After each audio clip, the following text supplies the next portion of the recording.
What's up, everybody? We are back. It is season 1, episode 2. We are heading to Mississippi with my boy Q. Do not miss this episode. This is an awesome one.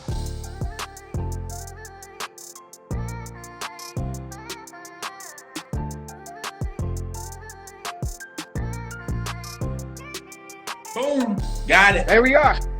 Guys, I am with Q. Q, go ahead and introduce yourself. Tell the people who you are. Yes, my name is Quintavius Burdette. I'm in the lovely market of North Mississippi and the Memphis area. As you guys see, I'm with Remax. And the host of the show, my main man. Thank you. Yeah, man. So I had the pleasure of meeting you. You came out, I mean, all energy. There's no sleeping with this guy, so everybody needs to stay awake for the next 20 minutes. So, tell them, how many houses did you sell last year by yourself? Man, 307. But it's not about me. It's about the people, man. 307. It is. And we call them families, right? So we serve 307 families, and you brought them into your area. What's the best part of your area? So the best part of my area to me is that southern charm, that southern feel, that space that you get to walk out and just smell the country in the air. It's so relaxing, it's fun. I think more folks are moving here simply because of you can get more for your money. More for your money here, you know. We're going to talk about the market a little later, but I just love my area because of that southern feel, the family. People, everyone is nice here. They're approachable. Unlike New York, man, you go say hi to somebody in New York on a train and they're gonna fight you. But here, we're all love, you know. Yes, absolutely. No, you know.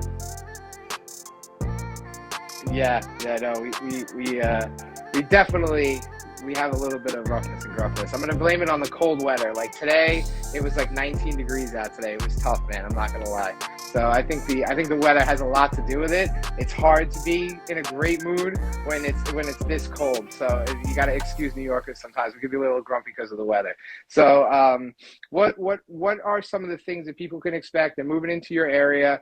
What's the market conditions like right now? Like, is it as crazy as it is everywhere else in the country right now? Or are you just as busy as everyone else? Are there multiple bids? What's it like? Yeah, so pretty much every listing right now, if it's somewhere close to being good, you're going to have multiple offers. We're down to about 150 houses in that Mississippi market, North Mississippi. That covers about 8 counties. Normally, our normal inventory in that area is about 950 in a normal market about 2.5 years ago. So the inventory is very, very low here as well, like it is everywhere else. If you list a house today, you probably have, 8 or 9 offers by tomorrow night. It's a bid war, It's not the same as New York where people are offering hundreds and hundreds of $1,000s over. But when you're talking about a $300,000 house, you're getting offers in that 330, 350 range. And some of these folks are having to bring cash over appraisal. So, but something that is huge here, if you buy a house here, let's say, for instance, if you would have bought a house here maybe 2 years ago, or even a year ago here, we have a lot of hedge funds that are buying in this market, and they're paying crazy prices. Some of them are even buying up to $600,000 for rentals in this market because of, of course, what you can get in rent and the type of property you can get for that price. I know in your market, to spend $600,000, you might get a studio apartment. But here, $600,000, you're gonna get a castle. So a lot of folks are seeing it, they're moving, but like every other market, multiple offers on every house. It's very tough for buyers right now. And that is why I shifted my business to focus on sellers only at one point. Back open to working with buyers now, but I work with a lot of investors too for here. Perfect. I was interested in that. I was going to say, is there a lot of investment opportunity where you are? Do you get a lot of investors? Is there opportunity to flip? Up here, a lot of our investors are killed. A lot of people actually are surprised to learn a couple of things about New York that most real estate agents don't realize. One, we are an attorney state. right? So we have to have an attorney in order to enter into contract and complete a sale. I don't know if it's similar to you or if you guys, as the real estate agents, do you guys do the contracts there as far as purchasing and selling? So you get a purchaser and you're ready to put the sale, or do you have to like hand it off to an attorney? Because that's what we have to do here. Once we have the sale procured, we're going to take it and we're going to kind of hand it off over to the attorney for them to fully execute the contracts and stuff like that. So that's one additional cost that we tend to have here. We also are an escrow state, so you have to have at least 6 months closing costs, 6 months taxes within your closing costs. And then the biggest part of it, which most people don't realize, is our average property tax here in my area on Long Island is about $12,000 annually. So for you, what are the average property taxes by you? Yeah, so if we're looking at Mississippi, I mean, $2,500 property taxes, Okay. it's kind of, you're like, oh, 3,000. But in Tennessee, you know, it gets upward to $4,000 or $5,000. But that's the highest I've seen personally and I've dealt with. So our property taxes are cheaper. You know, in Tennessee, that we don't have income taxes for the Memphis market. Mississippi does have an income tax about 5%. Okay. But when you weigh the options, that Mississippi sales tax is only 7%, and Tennessee's is like 9.25, then it kind of weighs itself out when you're talking about buying all your groceries in Tennessee and just paying a 5% income tax on your money, and the property taxes are much cheaper. So our property taxes are nowhere near that, man. If I got a bill that said my property tax was $12,000, I would pass out. Well, I can tell you, and that's for the average house. They in the more affluent markets, they easily work into the $25,000-$30,000 a year annually, and all the way up. They get pretty crazy. You know, so from an investment standpoint, you know, so when you try to calculate rent roll and how much money you could possibly make, obviously we take a large hit with that tax bill and other cost factors into buying and selling here in New York. So what is the average rent? Like if I wanted to come rent a house from you down in Mississippi or Tennessee on the border there, what would the average rent be? Yeah, so you can get, let's say, for instance, if you spend $150,000 for a rental, for 3-bedroom, 2-bath, you can get $1,500 a month in rent. You spend about $200, you can still get $1,600 a month in rent. If you go upwards of, you know, spending $275, $280, you could probably get $2,500 to $2,800 a month in rent. So rent here is great for what you can get. But what we don't have to have here is, you know, insurance is cheap. You know, on my rental properties, I don't pay no more than like $60 a month for my rentals. And then for my rents, you know, I'm banking about 13 or 14% return. And if we account for the appreciation and everything else, the depreciation that we get back in tax season, I'm bringing in somewhere around 25 to 30% return on my investments. So I love it, man. You know, and I'm glad that, you know, I would be lying if I didn't say that I knew you had invested from an investor standpoint, and I'd be asking the right questions here, because I have a lot of investors that follow me and they have to know where to spend their money, because up here in New York is really tough right now. First off, you know, we have 31,000 real estate agents in my local MLS. And, you know, we only do about 8,000 sales annually. So we constantly have a surplus of real estate agents hanging around. So it's high competition, low inventory, terrible opportunities for really good investments. And not for nothing, when you make good money and you want to spend it somewhere, you know, it's good to know that you have someone local and knowledgeable that understands things like ROI and stuff like that, because you'd be surprised how many real estate agents have no idea. They don't even do the math. They just buy and they rent, and they don't know what they're getting back at all. So that's awesome. Thank you for sharing that. And you don't have to worry about those crazy vacancy rates that most folks calculate. You know, here, if I put a house up today for rent, and if I do it right, it looks nice, I've painted, I've somewhat put some kind of touch on it, it'll be rented by Friday night. I mean, I'll have some locations, it's ridiculous. And that's in any point for rent, because most of these folks, you know, we have Amazon that's moving here. We have we have Kellogg's that's here. We have a lot of different companies that are moving within our area.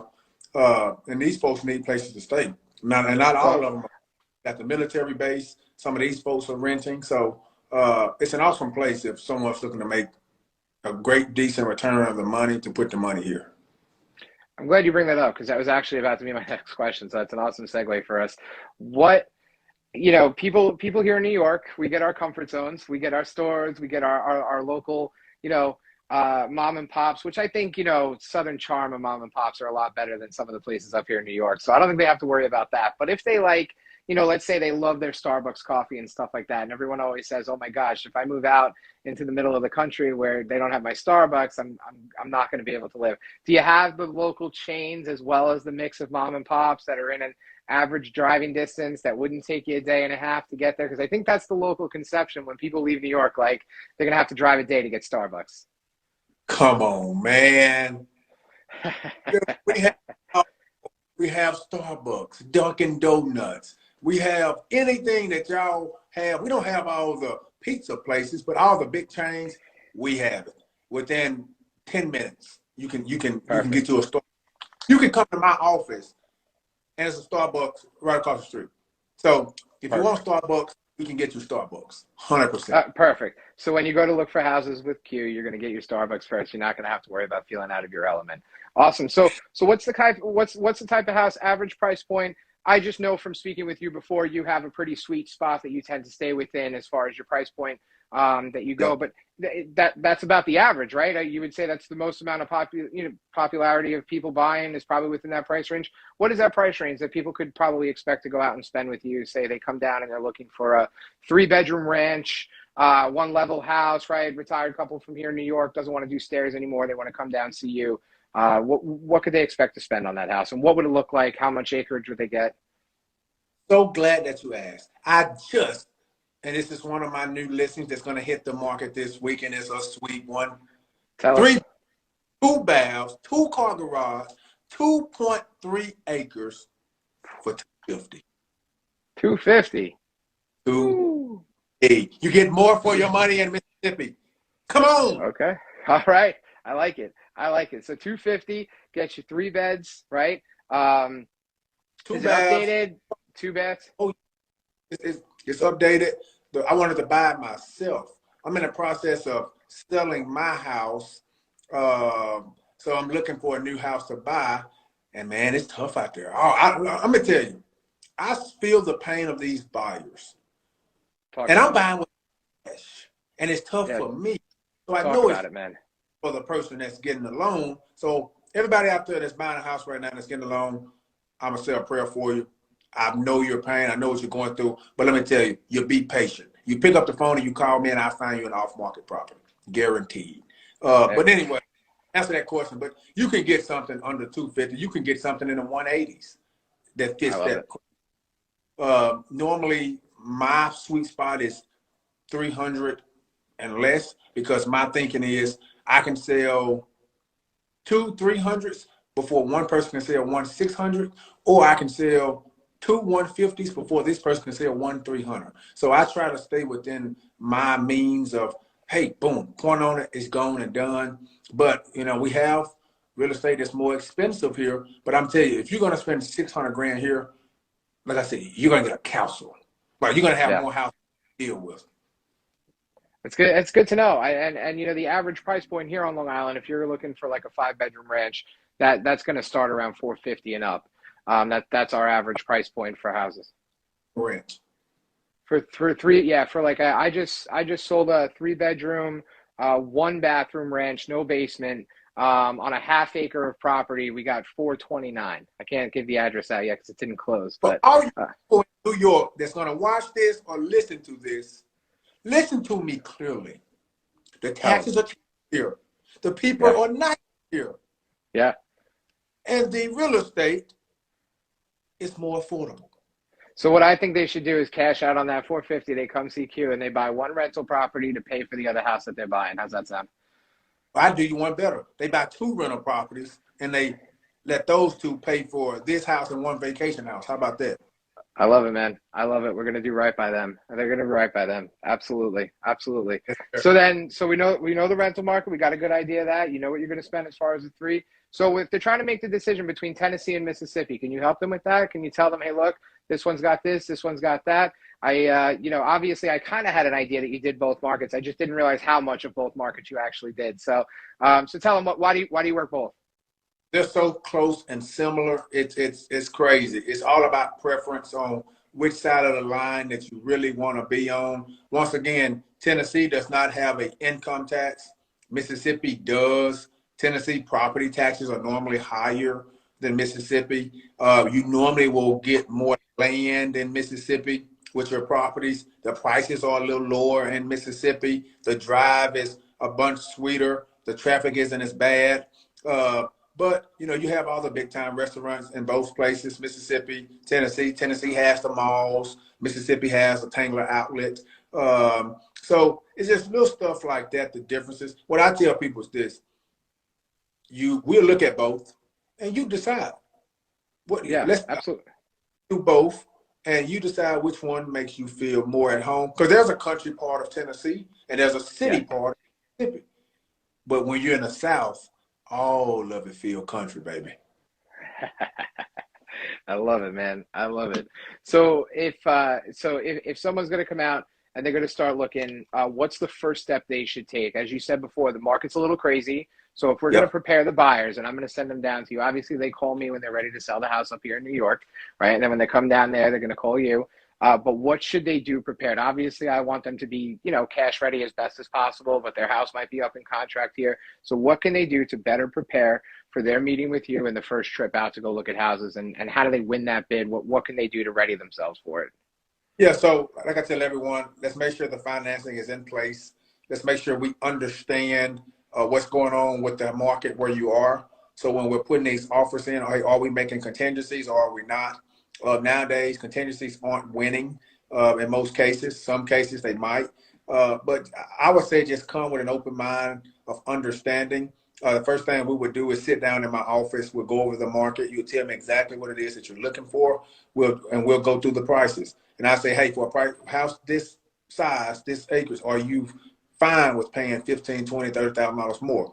If you're not, then what we need to do is look at in a different price range. So if you're looking at any house, always add about $15,000, $20,000, $30,000 to it. If you still like it, we'll go see it. And we go over all that in our meeting. But it's a connection thing, man. I have so many of these agents here in my market with a great relationship that I pick up the phone and say, hey, I have a buyer looking for X. And what happens is either I find X off market or those agents, they'll call me back and say, hey, Q, I got one coming up. If your buyer wants to see it first, let me know. I get them in.